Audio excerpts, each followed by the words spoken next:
Unidade 2, Cultura, pluralidade na expressão humana. Aula 4.1, Conteúdo, diversas técnicas de desenho. Habilidade, explorar diferentes materiais, instrumentos e recursos visuais e plásticos com intencionalidades artísticas.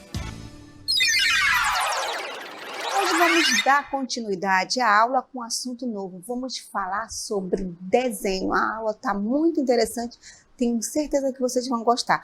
Mas antes, vamos fazer uma revisão da aula de ontem. Bem, ontem nós falamos sobre o símbolo, não é isso? Então, o símbolo é um elemento essencial no processo de comunicação. São todos aqueles que conseguem satisfazer uma situação comunicativa. Para compreender um símbolo, é necessário aprender o que ele significa. Bem, o símbolo ele estabelece uma associação. Vamos dar continuidade? Bem, o símbolo estabelece uma associação de uma coisa a outra através da experiência adquirida. Aí vocês estão vendo a tabela periódica que a professora Darlinda de Química explicou para vocês, que cada letra ela representa um elemento químico. Então, se você já viu a tabela periódica, se você compreender, por exemplo, que o O significa oxigênio e o H2O significa o símbolo da água, então você vai compreender o significado das letras dentro dos elementos químicos da química, né? Então, nas artes, o símbolo se apresenta e também depende daquilo que você conhece para ser compreendido. Mas o fato de você não conhecê-lo não significa, em absoluto, que o elemento iconográfico não esteja presente. Aí nós vamos ver vários estilos artísticos. Aí nós temos a Nossa Senhora, que é um símbolo bizantino, da arte bizantina. Aí temos o cubismo, que é um movimento artístico. Aí depois temos o abstracionismo, depois o surrealismo e o pontilhismo também, que é um movimento artístico, ou seja, todas as artes elas são produzidas através de pontos coloridos, como vocês estão vendo na imagem. E o que vem ser o logotipo? O logotipo, ou logo, é um desenho, uma associação entre palavras que representam uma marca, empresa, instituição ou produto. Logotipo é a forma escrita padronizada de uma marca, ou seja, quando tem apenas a letra, olha só, tem só o nome da empresa. Então, quando aparece só um nome, sem nenhum desenho, significa que é o quê? Que é um logotipo. Agora, a logomarca, ela consiste na junção do logotipo, que é o nome que vocês viram adiante, com o símbolo que caracteriza a marca ou a empresa, como vamos ver na próxima carta. Como vocês podem ver aí, nós temos apenas desenhos, né? Quando o nome da empresa aparece dessa forma, dizem que ela é chamada logomarca, mas alguns designers dizem que isso não existe, que caiu em desuso, que existe apenas logotipo, certo? Tanto com só o nome da empresa ou com o desenho e o símbolo. Bem, agora vamos analisar o nosso desafio do dia da aula de hoje. Bem, vocês estão vendo aí três técnicas de desenho, né? Então, então, a pergunta é a seguinte: que técnicas de desenho foram utilizadas nas produções artísticas? Então, vocês vão analisar. Então, como eu falei para vocês, o assunto da aula de hoje é sobre desenho. E eu já vi que muitas salas de aula, os alunos desenham muito bem. Já desenharam barco, já desenharam natureza, já desenharam rios. E a gente vai explicar um pouco o que vem ser o conceito de desenho. Vamos, então, analisar o que vem ser o desenho. Desenho é basicamente uma composição bidimensional, ou seja, algo que tem duas dimensões, consistida por linhas, pontos e formas. O desenho ele pode ser reconhecido como um simples risco até configurações complexas. Ou seja, por que ele pode ser reconhecido como simples risco? Vocês sabem que toda criança ela tem um período da garatuja, quando ela está se expressando. Geralmente ela risca nas paredes, no chão. Então, aqueles rabiscos, ali existe uma expressão ali da criança. Então, através daqueles riscos, ela está se expressando. Então, aquilo é um desenho chamado garatuja. Então, e muitas vezes, um desenho de criança existe muita expressividade. Então, existem esses desenhos simples e existem desenhos bem complexos, que é chamado de desenho realista. Bem, vamos agora, vamos desenhar agora um pouco para vocês, através das retas, né, das linhas. Então, ontem nós teve um assunto sobre as linhas, não foi isso? Então, vocês sabem, como eu falei para vocês, tanto o ponto, como eu mostrei para vocês, existe uma técnica de produzir artes através de pontos coloridos, que é o pontilhismo que vocês já viram. E também através das linhas. Vocês sabem que através das linhas nós podemos desenhar qualquer coisa. Então, vamos desenhar um castelo só com linhas. Vamos analisá-los. Como eu falei para vocês, aqui nós temos apenas linhas retas e através das linhas retas nós podemos desenhar qualquer objeto que está ao nosso lado ou mesmo paisagens, né? Rios, montanhas. E aqui nós temos linhas retas, linhas quebradas, né? Esse que aqui é o murinho do castelo. E vocês, tenho certeza que todos vocês sabem desenhar perfeitamente através de linhas retas. Vocês também desenharam ontem linhas curvas que faziam barcos em movimento. Então, a linha curva ela dá uma sensação de movimento, de vento. E já a linha reta ela tem mais uma estabilidade. Aqui vocês estão vendo um desenho bidimensional. Por que bidimensional? Porque ele tem duas dimensões. Vocês estão vendo aqui as paredes aqui do castelo. É uma dimensão que são...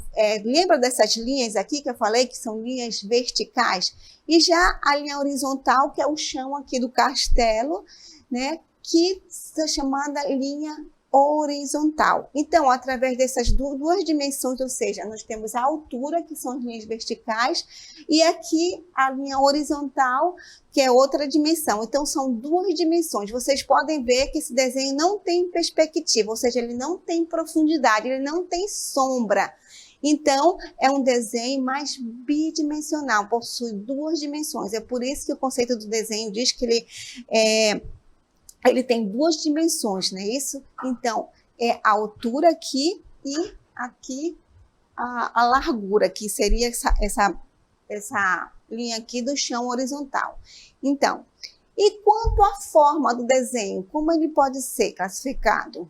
Bem, identificamos a forma do desenho em duas categorias, ou seja, figurativo e abstrato. O que vem ser desenho figurativo?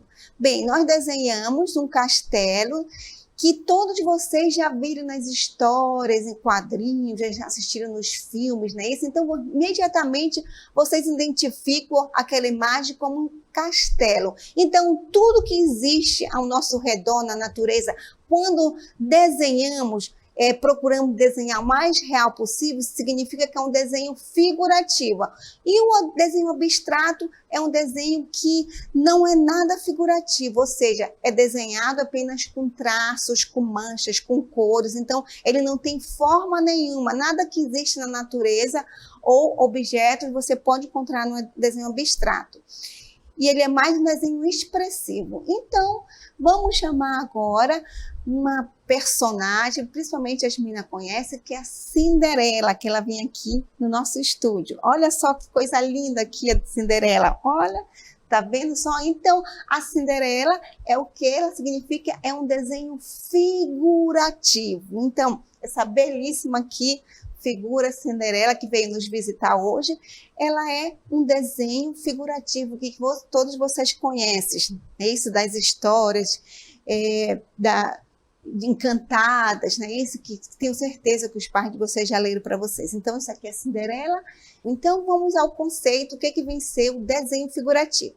Bem, tem a finalidade de representar formas que reproduzem a aparência da realidade, tanto as naturais quanto as criadas pelo homem. Então, esses que vieram aqui no nosso estúdio são personagens, né, que foram criadas pelo homem, que são desenhos animados, que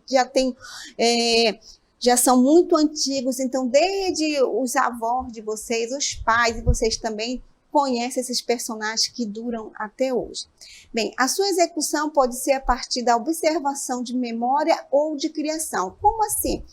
Como é que é um desenho de memória? Bem, você sabe como é que é a Cinderela, você conhece também o Mickey Mouse, então você lembra desses personagens, então você vai e desenha, você sabe como é que é uma flor, uma árvore, uma casa, então são desenhos de memória. E de observação, o objeto está na sua frente, ou seja, tem uma árvore à sua frente, então você vai, olha para aquela árvore, vê todos os detalhes e desenha. Por exemplo, o desenho de natureza morta é um desenho de observação. Você coloca aquelas frutas, você coloca livros, objetos numa mesa e fica observando e procura fazer o mais real possível. Então, é esse também o desenho de observação.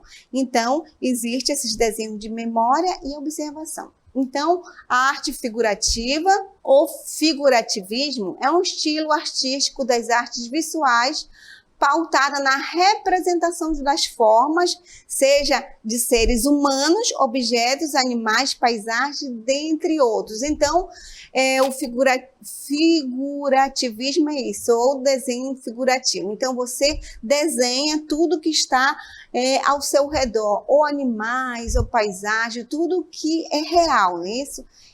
A origem da arte figurativa ela remonta a séculos de existência humana. As pinturas rupestres já indicavam a necessidade do homem de expressar emoções, sentimentos e de copiar e reproduzir figuras da natureza. Bem, desde os primeiros homens, quando estiveram aqui na Terra, ou seja, os homens pré-históricos, eles já faziam a arte figurativa, ou seja, através da arte rupestre, ele desenhava animais nas paredes das cavernas e procurava caçar esses animais que faziam parte de rituais, não é isso? Então, é uma arte muito antiga, que ela já existe já desde os primórdios. E também existem artistas que ele desenha essa arte figurativa. Vamos conhecer alguns artistas que produzem a arte figurativa. Esse aqui é o gato, os gatos, que foi pintada por um artista brasileiro chamado Aldemir Martins. Olha aí, é uma arte figurativa de desenho e ele utiliza, como vocês veem aí, as cores primárias que a professora Lúcia ensinou ontem para vocês. Olha aí, um amarelo e já aqui embaixo nós temos uma cor secundária, né? Isso que é o verde. Então, o Aldemir brincava muito com essas cores primárias e secundárias. E o que vem ser o desenho abstrato? Bem, vamos dar continuidade também, mais uma obra de Aldemir Martins. Trata-se de uma paisagem, temos um pássaro aí, temos outra arte. Aqui temos um outro desenho figurativo, que é Mamoeiro, de Tarsila do Amaral. Então, é mais uma arte figurativa, mas também ela usa muita forma geométrica, como vocês podem ver.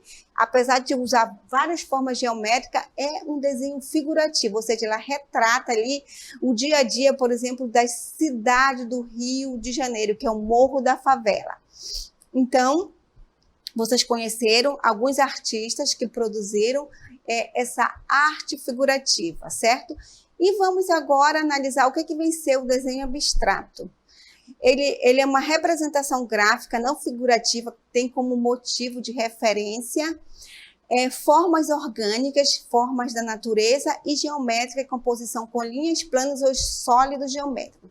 No início do século XX, a arte visual realista ou estilizado começou a apresentar declínio com o advento das vanguardas artísticas europeias, da arte moderna e contemporânea. Nesse sentido, o abstracionismo trouxe à tona uma nova forma de expressar a arte que não fosse por meio de representações miméticas da realidade, ou seja, ele não representa a realidade, ele representa formas que não existem na natureza. Vamos agora assistir um pequeno vídeo que vai mostrar um pouco dessa arte abstrata.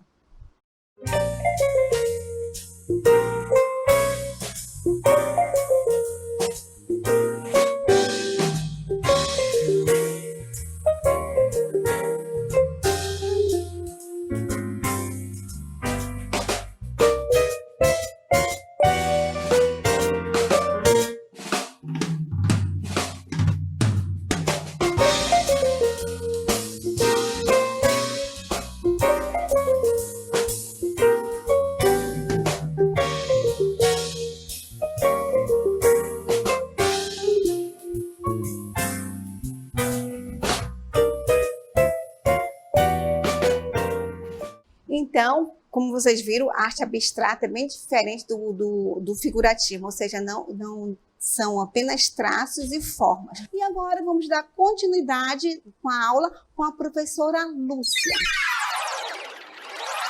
Olá, queridos professores, queridos alunos, estamos em mais um momento da nossa segunda aula de hoje. Logo mais nós vamos ter a nossa avaliação. E eu estou aqui no ateliê, trouxe para vocês um cavalete, aonde expressa toda essa sensibilidade do desenho, do fazer artístico, da arte.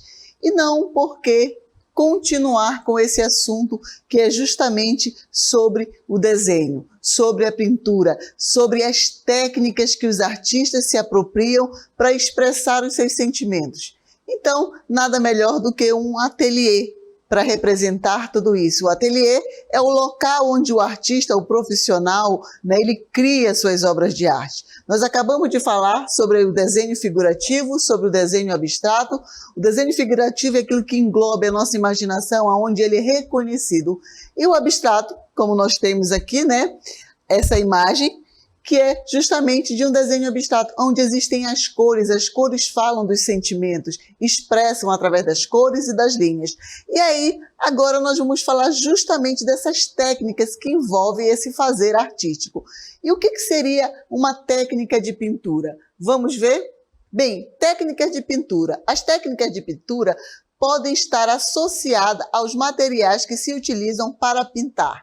E como esses materiais são diluídos e aplicados, ok? Então, nós podemos também utilizar o quê? Que nós já falamos na nossa aula, quando nós falamos sobre a pintura, quando nós falamos sobre a pintura corporal indígena. Lembra quando nós falamos da pintura corporal indígena, da cultura, os pigmentos naturais, que até as professoras apresentaram as pinturas naturais com flores, folhas e etc. Pois é, os artistas também se apropriam desse material e você pode fazer o mesmo. Então, nós vamos falar agora o que são esses pigmentos naturais, essa tinta natural. Vamos ver? Nós temos o seguinte sobre as tintas naturais. Na pré-história, não é verdade? As cores eram aplicadas com instrumentos rudimentares, alguns pincéis feitos com pelo de animais ou mesmo com a boca, com auxílio de canudos ou ossos secos, As cores mais usadas foram os tons avermelhados, amarelo, castanho e branco. Então, o que eu quero dizer com isso? Que lá na pré-história, o homem da pré-história, quando ele fazia os seus desenhos naturalistas, ele utilizava pigmentos naturais, como o carvão, como o sangue, como a gordura, aglutinava e a partir dali ele tinha um pigmento e utilizava. Outro, ele fazia o quê? Ele soprava a cinza da fogueira sobre a mão e ali ficava a pintura em negativo. Esse também. E hoje os homens se apropriam disso também, desses pigmentos naturais para expressar os seus sentimentos. E o que seria o desenho de carvão? Vamos ver? Então, outra técnica da pintura é o desenho de carvão. O carvão é utilizado no lugar do lápis. O desenho terá tonalidade variada entre preto e cinza, de acordo com a força com que pressiona o papel. Ok? Então, o desenho de carvão acontece o quê? É utilizado no lugar do lápis. O desenho terá tonalidades variadas entre preto e cinza, de acordo com a força que pressiona o papel. Preste atenção nessa técnica.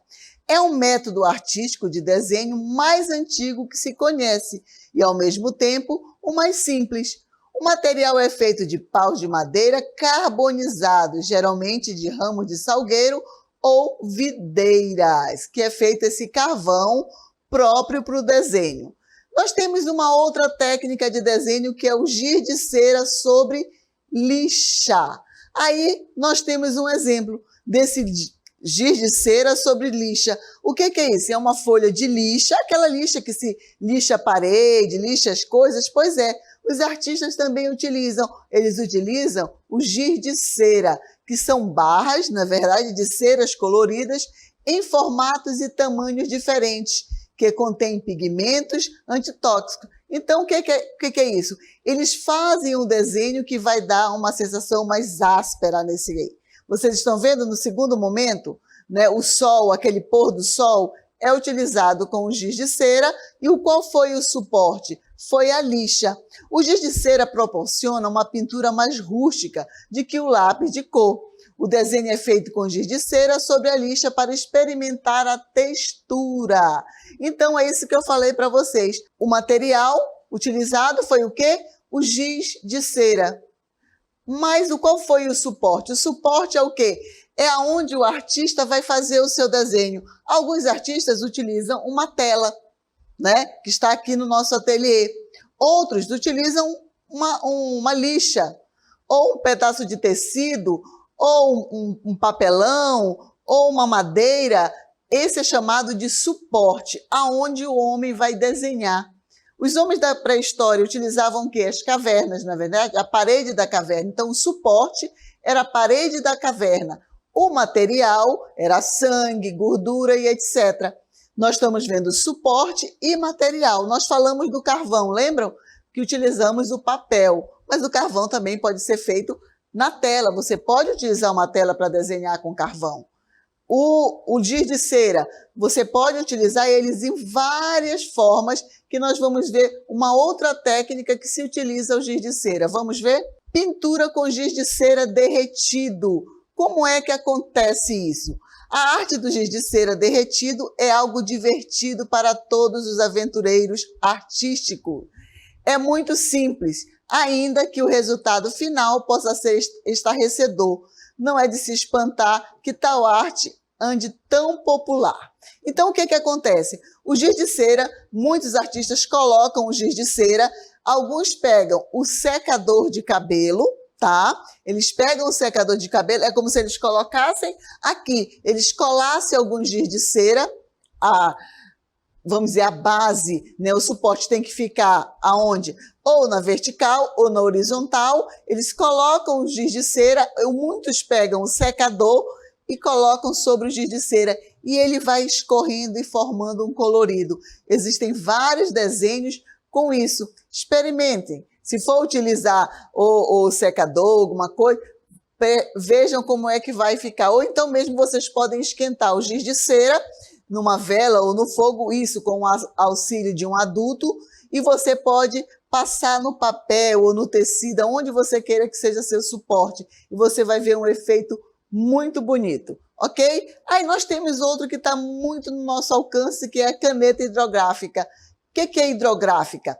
Hidro vem da palavra água. Então, é uma caneta hidrográfica que a tinta dela é diluída na água, que aí nós temos alguns exemplos. E esse desenho embaixo é justamente um desenho que é feito com essas canetas hidrográficas. Olha o efeito que dá. Elas apareceram há mais ou menos 30 anos para fins industriais, mas com o aperfeiçoamento das fábricas acabaram se tornando ótimos produtos para representação gráfica. Vocês estão vendo aí? o acabamento, a questão do uso das linhas, das cores, só é feita com canetas hidrográficas, certo? Então, essas canetas hidrográficas, elas dão um trabalho, elas dão um efeito no trabalho, no seu desenho. Tem gente que gosta de desenhar e diz o seguinte: eu não desenho porque eu não tenho material. Não é desculpa. Uma folha de papel, uma caneta, um grafite. Quando nós falamos grafite, meus queridos, nós não estamos falando de um grafite, nós estamos falando do carvão. O lápis, o suporte é a madeira. O que está dentro do lápis, aquilo ali é que é o grafite, tá? Então, aquilo ali é o grafite, que é o quê? A madeira queimada, que é o carvão, que nós chamamos de grafite, que está dentro do lápis. Então, você pode desenhar com uma caneta, você pode desenhar somente com lápis, dependendo dos recursos, utilizando pontos, linhas saturadas, linhas soltas, linhas leves, finas, grossas. Tudo que nós falamos aqui, você agregando tudo isso no seu desenho, você vai ter efeitos maravilhosos, como vocês estão vendo aqui nesse ateliê. Ok? Nós temos uma outra tinta que é utilizada para desenho e que ela está muito acessível a todo mundo também, que é a tinta guache. Vamos ver? Então, a tinta guache é uma tinta solúvel em água, de secagem rápida, espessa e opaca, que depois de seca permite sobreposição de outras cores. Então, a tinta guache ela é muito acessível e ela tem justamente essa finalidade aí. Você pode sobrepor uma cor sobre a outra, porque ela é solúvel e ela é opaca, ela não tem brilho. A tinta guache ela não é como a tinta acrílica, ok? E aí, dentro dessa tinta guache, ela é muito trabalhada com as crianças, principalmente no pré-escolar, porque ela não tem, né, contraindicação, as pessoas não têm alergia. Então, o que acontece? As crianças utilizam muito isso no pré-escolar para trabalhar a coordenação motora, o desenho. Geralmente a professora coloca nas mãos e eles fazem carimbo com as mãos, os pezinhos. Então, a tinta guache ela é muito fácil de ser trabalhada e também dá um efeito muito bonito no trabalho de vocês. Vocês podem experimentar. E ela não é cara. A tinta guache é uma tinta bem acessível no preço e é encontrada em qualquer armarinho, às vezes em centros comerciais, tabernas, mercadinhos próximos de vocês. Ok? E pode ser utilizada com pelo, vocês mesmos podem inventar o pincel de vocês, ou até mesmo linhas, barbantes para trabalhar esses efeitos. Experimente, ousem a descobrir uma nova forma de desenho, vocês vão gostar muito, tá bom? E aí nós temos uma outra técnica que é a pintura de marmorização em papel.